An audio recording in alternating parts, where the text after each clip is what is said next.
A Ride on Mother's Back, A Day of Baby Carrying Around the World by Emery and Durga Bernhard. A Ride on Mother's Back, A Day of Baby Carrying Around the World, written by Emery Bernhard, illustrated by Durga Bernhard.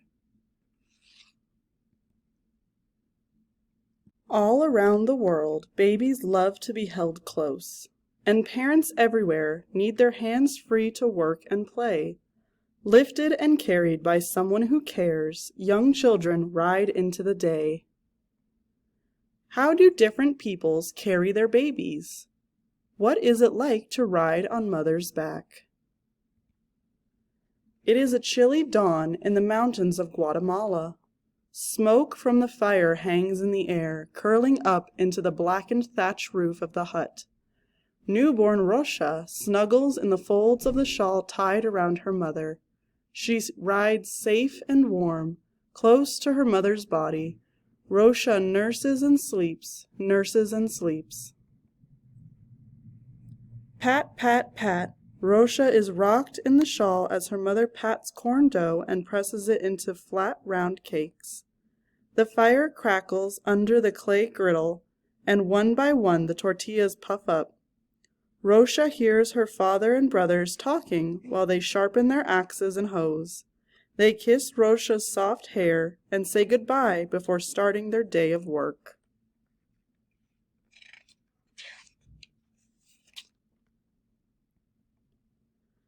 It is just after sunrise on the island of Bali, and already the village is bustling. Farmers herd flocks of ducks toward the rice paddies. Women on their way to market carry baskets filled with dried fish and breadfruits and bananas. Many babies are carried down the narrow lane, including Wayan and Ketut. The 3-month-old twins ride in slings tied around their sister's shoulders. They pass a neighbor trying to lead home a huge sway-backed pig that has escaped through a broken fence. The pig waddles along, with its stomach nearly touching the ground, grunting loudly and sniffing at everyone going by. Bonyo lives in the rainforest of Central Africa. He is riding in a sling on grandfather's hip. Suddenly, a harsh whistle comes from the forest. Bonyo's father has found a honeybee hive. Grandfather carries Bonyo toward the sound of the honey flute. The men are gathering at the bottom of the tall fig tree. They work together, helping Bonyo's father climb the tree and smoke out the bees. Leaf baskets filled with the honeycombs are lowered to the ground. Everyone gets to taste the honey. Now Bonyo knows why everyone gets excited when they hear the honey flute.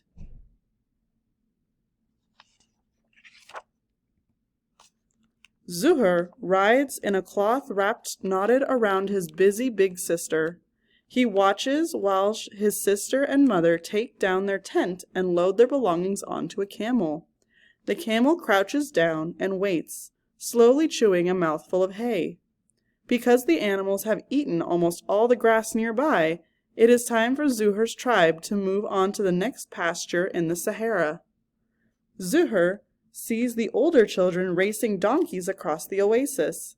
They shout at Zuhur's sister as they ride across the bright sand. One day Zuhur will ride the donkeys too. For now, he is happy to be carried from place to place and to munch on the bread his sister hands him.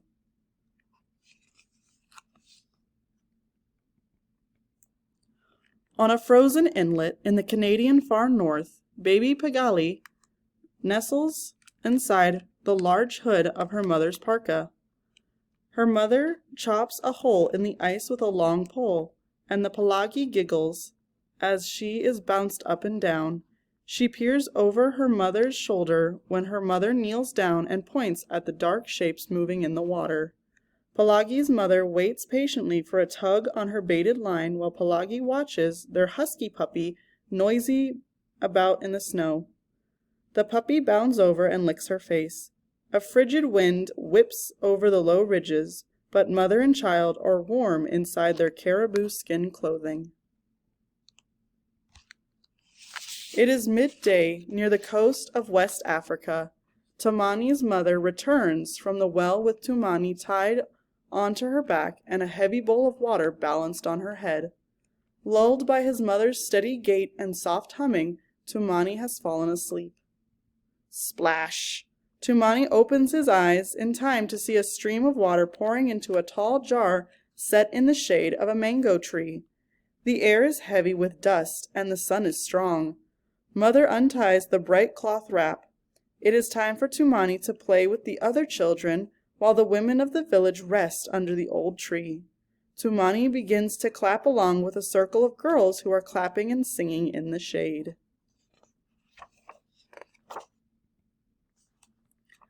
Mai rests on her grandmother's back, secured with woven cloth. A few drops of cold rain fall from passing clouds over the high hills of Thailand, but Mai remains cozy against her grandmother. Grandmother takes care of Mai while Mai's mother sews colorful story clothes. Mai is jiggled as her grandmother sifts rice with a shallow basket. The wind helps by blowing away the grassy chaff. Grandmother begins to tell the story about Mai's mother when she was a little girl, who was taught by her grandmother to sew beautiful story clothes. The jungle is steamy along the Amazon River. Davi is carried against his mother's hip, held in place by a cloth sash looped around her shoulder. Heading home to prepare dinner, Mother also carries a basket full of plantains from her garden. She walks so smoothly without a sound on the spongy rainforest floor. The shy deer nibbling on leaves near the trail did not run away. Mother stops to gather the sweet sea pods of the kapok tree. She shows Davi the coiled snake draped in the loops along a nearby branch and a scaly armadillo digging for insects. By the time Davi can walk, he too will move without a sound and will know all the ways of the forest. Sita's family comes from Kathmandu each year to celebrate the beginning of a spring at the festival of Holi. Crowds jam the plazas and marketplaces as musicians play and dancers parade. During the festival of the people of Nepal also celebrate by sprinkling red powder, squirting colored water, and throwing water balloons at one another. Sita rides in a sling on her father's back, holding a small bag of red powder. When colored water showers down on her, Sita closes her eyes and tries to duck. Then she opens her eyes and throws red powder back at the children passing by. The sweet smell of incense mingles with the sharp odor of curry. Of all the food she tries today, Sita likes the fried sugar candy the most.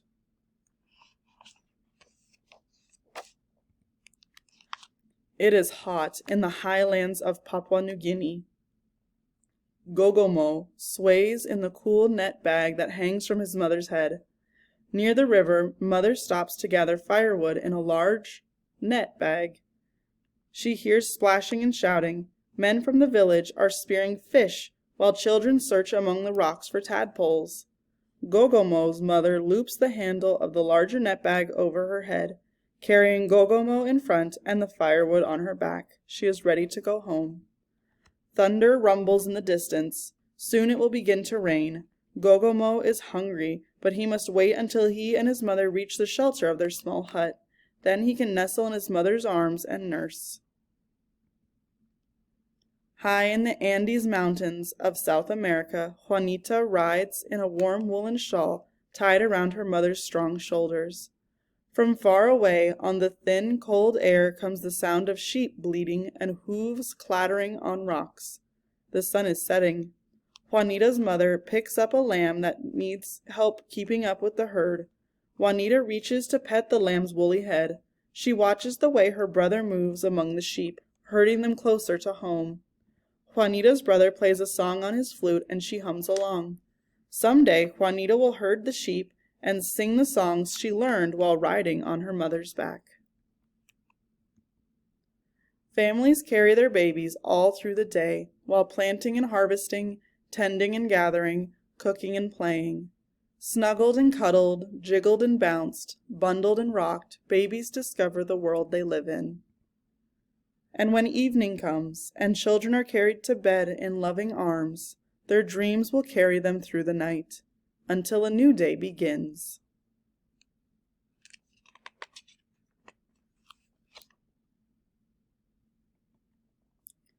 Notes about the people in this book.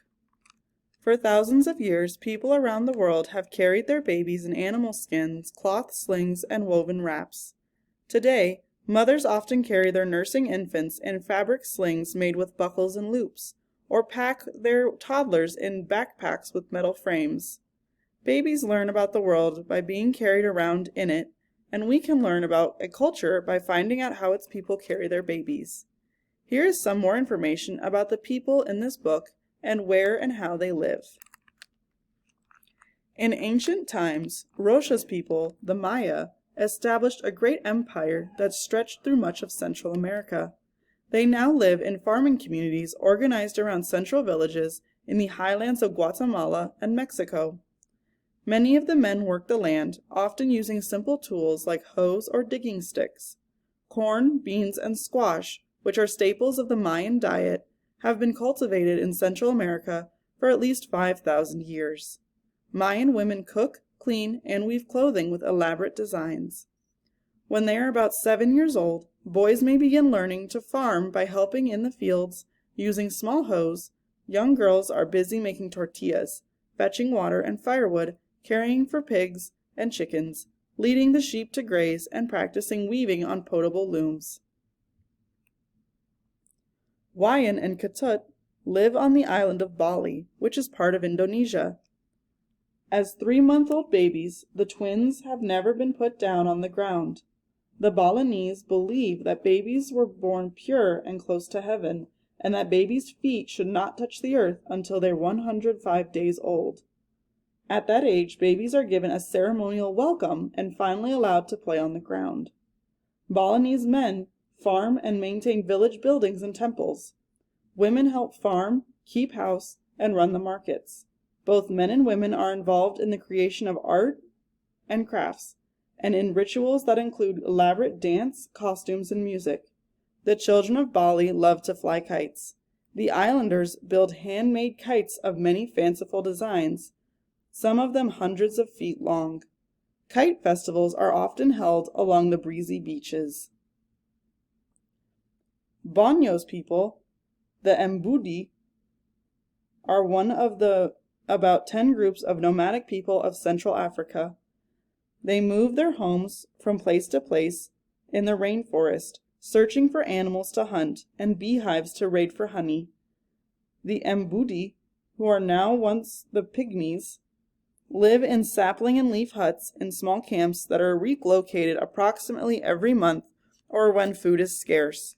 Honey is valued not only for its taste, but also because it is traded for food and goods from outside the forest. The Mbudi trade the neighboring farmers, exchanging honey, meat, and labor for fresh vegetables, cookware, and clothing. In an Mbudi hunting camp, there is always someone, often an elder, keeping an eye on the children, like Borneo. The children play all day long. They also learn the stories, songs, and dances of their people. Zuhair's people are constantly on the move. The Tuareg are peaceful traders and nomadic cattle herders of the south-central Sahara Desert in northern Africa. Over the course of the year, they will move their livestock from one pasture to the next as the season and grazing conditions change. The Tuareg sell a few of their animals whenever they need to buy grain, clothing, or other necessities. Older Tuareg children help care for the goats, cattle, and sheep that provide milk, and the donkeys and camels that provide transportation. Tuareg tents are made of animal skins, reed mats, and occasionally plastic supported by poles. Whenever possible, the Tuaregs set up their tents near a tree and use its limbs for storage. The bread that Zuhair likes to eat is round and flat and made from millet and wild seed. It is part of the basic Tuareg diet, along with milk, cheese, and millet porridge. Pelagi's people, the Inuit, are natives of Greenland and the northern American Arctic. The name Inuit means the people. These great hunters of caribou, seal, and walrus have managed not only to survive but to prosper in one of the coldest places on Earth. The Inuit continue to obtain meat and skin from the caribou they hunt. Ice fishing also provides an important winter food source. The berry picking during the short Arctic summer supplies something traditionally rare in the Inuit diet, fresh fruit. But the Inuit also have adapted to modern ways. They now can buy fruit in markets, and they live in houses as well as tents and igloos. When hunting, they may ride on snowmobiles as well as dog sleds. And many young Inuit attend public schools during the week and learn to hunt and fish on the weekends. Tumani's people, the Mandingo, live in the grassy plains of West Africa. They are descended from an empire of Mali which flourished for centuries along the Niger River. The Mandingo are mostly farmers of traders. In rural areas, they often live in circular homes with thatch roofs grouped behind stake fences. While Mandingo men are busy farming in the fields, many of the women tie their babies in bright cloth wraps and carry them as they go about their work. Babies watch their mothers thresh ground nuts or pound millet, prepare a meal, or make jewelry. From an early age, Mandingo children learn the complex songs and rhythms that accompany daily activities, as well as rituals and celebrations. Mai and her family, or Hmong, mountain-dwelling people who live in the steep highland slopes of Laos, Thailand, and northern Vietnam in Southeast Asia. Hmong babies are carried while their families farm the fields, mill corn, thresh rice, feed their chickens and pigs, and gather wild herbs. The hard-working Hmong must relocate their village or bamboo and thatch huts whenever the thin mountain soil washes away in the monsoon rains or is no longer fertile. Their traditions of embroidery and applique travel with them wherever they go. Hmong refugees in the United States continue to hand-sew tapestries that illustrate both the old and new stories of their people.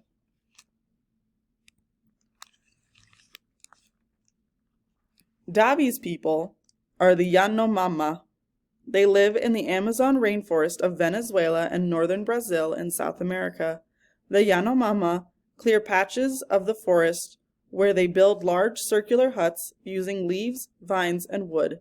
Yanomama families live together in groups that number from 50 to 100 people, and the children learn from everyone around them. All food is shared among the people as if they were one big family. Everyone helps harvest the gardens that grow plantains, bananas, and sugarcane. Women also fish and gather firewood and edible plants, while men hunt game, animals such as monkeys, armadillos, rabbits, and tapir. At a young age, boys are given small bows and arrows so they can practice their hunting skills. Sita's family is Nepali. They live in a village nestled among the Himalayan mountains of southern Asia. Like most Nepali, Sita and her family practice a form of Hinduism. Village people may walk a long way to reach the city of Nepal. This landlocked country is rugged and overcrowded. Walking is still a common way to travel. A visit to Kathmandu for the springtime Hindu festival of Holi is a special occasion for the rural farmers of Nepal. They come to pray to the young god Krishna and also to feast and listen to music, watch the dances, and trade and shops in the market. Red is a sacred color used not only during Holi, but also in much of Nepali religious art and decoration. Gogomo is a native of the large island of Papua New Guinea, which is north of Australia.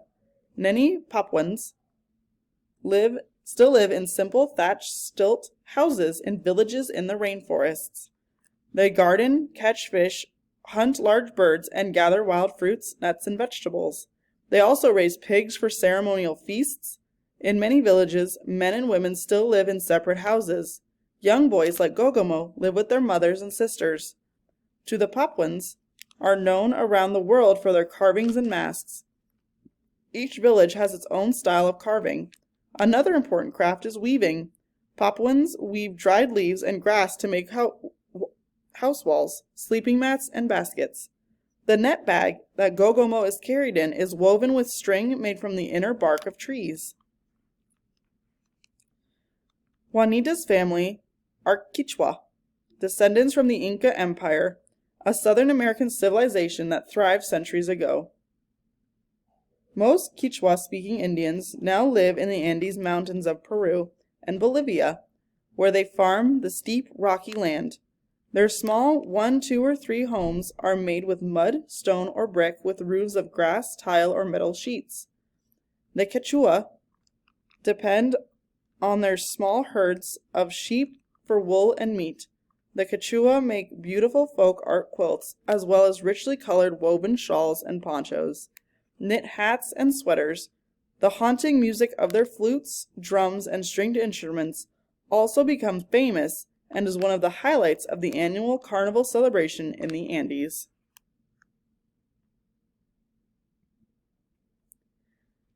A baby rides on his mother's back in a cradleboard at a powwow. Once widely used by Native American mothers, cradleboards are now mainly used for ceremonial purposes.